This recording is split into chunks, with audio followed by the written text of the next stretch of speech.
The cabin of Flight 419 from Los Angeles to Tokyo was quiet, save for the hum of the engines on the tarmac. It was August 15th, 2027, and first class was a pocket of luxury plush seats, soft lighting, and the faint clink of champagne glasses. But tension crackled when Marcus Tate stepped aboard. He didn't rush or swagger. He moved with the calm of a man who'd earned his place.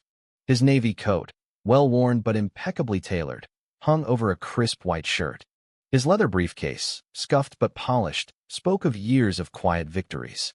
At 62, Marcus carried himself with a stillness that made people pause. The flight attendant, Emily Carter, a woman in her late 20s with a practiced smile, glanced up from her tablet. Her eyes scanned Marcus's graying hair, his steady gaze, and something flickered in her expression. Doubt. She stepped forward, her voice sharp but polite. "Sir, may I see your boarding pass?" Marcus handed it over without a word. She studied it, her fingers lingering on the edges, then looked up. "There might be a mix-up. This is first class." Marcus tilted his head, his voice low. "I'm aware." Her smile tightened. "Please wait by the galley while I verify with the gate agent." Marcus didn't budge. Not out of defiance, but because this wasn't new. He'd flown this route 7 times in 4 years, always in seat 1A, always with the same sidelong glances. Passengers nearby began to notice. A woman in 2B whispered to her companion. A man in 3C adjusted his glasses, watching. Emily's hand shot out as Marcus reached for the overhead bin. "Sir, please." Her open palm missed his hand and struck his face. The slap echoed, sharp and hollow, freezing the cabin. Every eye locked on them. Marcus didn't flinch. He didn't speak. He just met her gaze with a silence so heavy it seemed to press the air from the room. Emily stumbled back, her face paling. "Although this seemed aggressive," she stammered, retreating to the galley. No one backed her up. A voice from 3D cut through. "He didn't do a thing. We all saw it." Marcus reached into his coat, pulled out a sleek black device, and pressed his thumb to its biometric strip.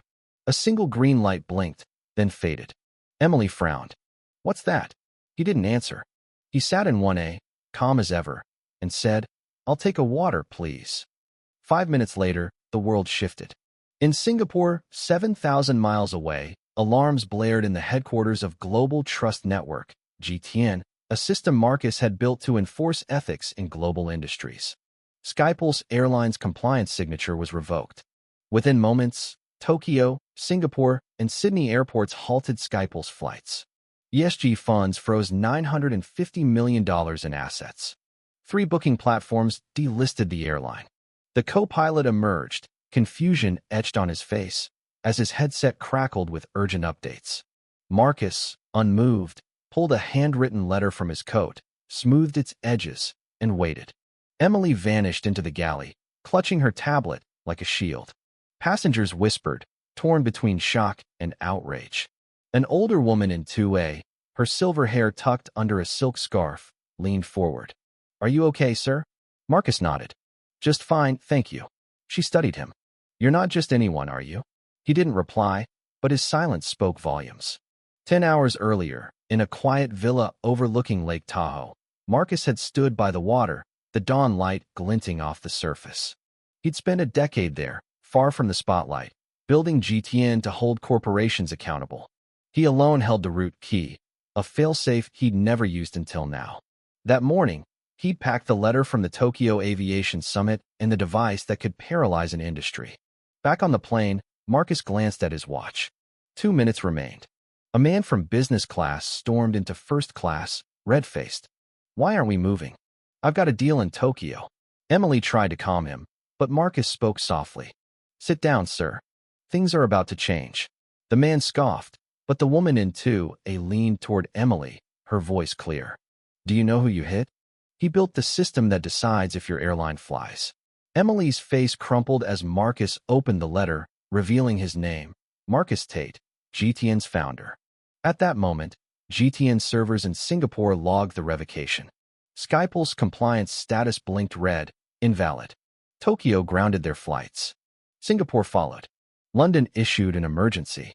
System, emergency hold. $950 million in assets frozen.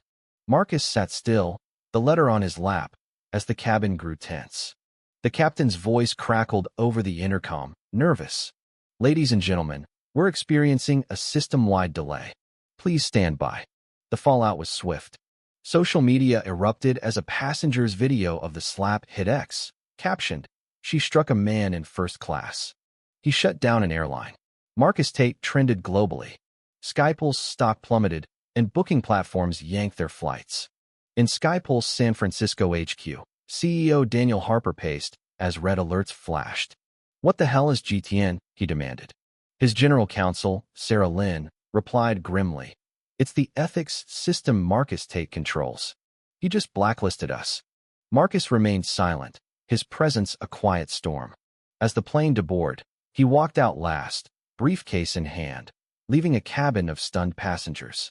Days later, at a Senate hearing in Washington, D.C., Marcus finally spoke. "I let the system speak," he said, his voice steady. "That slap wasn't about a seat, it was about who belongs." Skypulse failed that test. The room erupted in applause. Weeks later, at the Global Aviation Ethics Summit in Singapore, Marcus proposed the Universal Passenger Integrity Treaty. Airlines would publish real-time feedback, face third-party audits, and tie 10% of ESG funding to compliance. The treaty passed with 94 signatories. Skypulse, under new leadership, scrambled to comply, rolling out bias training and public dashboards. Emily, reinstated after rigorous retraining, flew economy, greeting each passenger with care, haunted by her mistake. In his Lake Tahoe villa, Marcus read a letter from a 10-year-old girl named Lily, thanking him for making her feel safe in first class. He smiled, penning a reply. The world had changed not with shouts, but with silence. What would you do if you held the power to shut down an industry? Should one person have that much control? Was Marcus right to act, or did he go too far?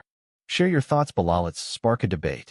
Like and subscribe for more stories that challenge the status quo.